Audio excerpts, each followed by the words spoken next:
Hello, this is Rory with the Love Chat, and today's topic is, how do I go no contact if I see my ex often? Now, this is video number 2. If you have a question you'd like for me to consider featuring on this channel, please write it in a comment below, and if you enjoy these videos, please subscribe and hit like. Additionally, I have started both a Twitter account and a website for updates and things like that. Alright, so let's jump right on in. This is a big question. A lot of people ask me all the time, how the hell do I go no contact when I see my ex? Be it school, or maybe you guys are still domestic partners or anything like that. So we're going to dive into that. We're going to talk a little bit about it. And hopefully I can give you guys some strategies that will help you get through this very weird and very difficult time. Now then, the first thing that I think of when I hear this question is, okay, Rory, I see that my ex is in my class. She's recently broken up with me, or I've recently broken up with him, or whatever. How do I go no contact on somebody I see all the time? How can I do that? Short of ignoring them, which you tell us not to do. All right, so no contact is an idea. And the idea basically is that we're not accepting the situation that they're putting us into, and so our version of rejecting what they want to do to us is no contact.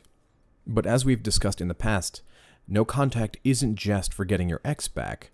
It's also for working on yourself and getting yourself away from your ex and having your ex be out of sight, out of mind, and it's more for you than it is for the other person. Now, how do we maintain no contact when we constantly see them? Well, the first thing that you want to realize is we don't want to ignore somebody if they're making an attempt to talk to us.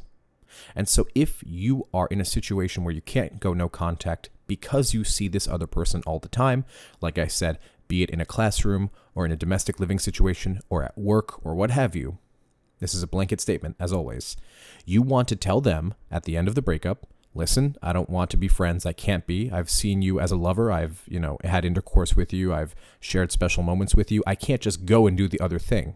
Right? You're being honest and you're speaking to your purpose and you're not lying. You're being completely authentic and you'll never regret that. And once they've accepted that and said, okay, well, I understand, have a good life and walk away and you're never looking back. And the narrative is kind of ruined when you see them at school the next day and you go, oh, gee, this isn't really dramatic at all, is it? It's kind of awkward. That's okay. It's allowed to be a little awkward, right? You didn't choose this situation. You have no choice in the matter. Your choice is walking and never looking back. And if they change their mind, they can give you a call.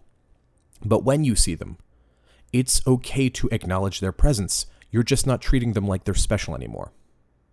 I told a story to one of my clients that I had earlier today, and I was telling them I was in a situation where I had to walk and never look back with somebody other than the ex I usually talk about. This is a girl I met. I was dating for a little while. I was really into her, and in fact, more into her than she was into me. And basically, I over-pursued her before I really knew how all this stuff worked and how the psychology worked. And, well, what did that do? It got me friend-zoned. But I knew enough to walk and never look back. And basically what happened was I told her I wasn't cool with the situation and I wouldn't accept it. And I still had to see her because it was school. So what ended up happening was, whenever I would see her, I would smile, I'd wave, I'd ask how she was doing, and then I would leave and do whatever I had to do. I would focus on me. Because I am no longer going to treat her like a special person, right? That doesn't mean that you need to be mean with the person. You don't need to be angry, but you're taking away the validation that you gave them previously. You're telling them, hey, you're not special. You're just another person. You couldn't give me what I wanted. And you won't allow me to give you what I think you want. And so I'm walking away. I'm not going to give you that special privilege of interacting with me in that way. It's as simple as that, right? So we're going to be tossed into situations where we see our former significant other, and there's nothing we can really do about it, except keep it humble, keep it respectful, right? Keep it professional. And after that, just be normal. Treat them as if they are an acquaintance rather than a friend, because we don't want to send out the friendship vibe. And when they begin to see that you're pulling away and you're not treating them special, they're not getting the extra attention that they think they're going to get during a breakup situation. You have to remember, Somebody who dumped you is fully aware that they have all the power. They know they have the high ground, so to speak. And so they're expecting for you to act a certain way and to seek their validation and to seek their approval. And when you don't do that, it kind of shakes them up a little bit. What ended up happening with the story of the girl I was dating, again, this isn't my former fiance, this is somebody new. When I was dating her and I pulled away all my special attention that I was giving her, she began to look at me a lot.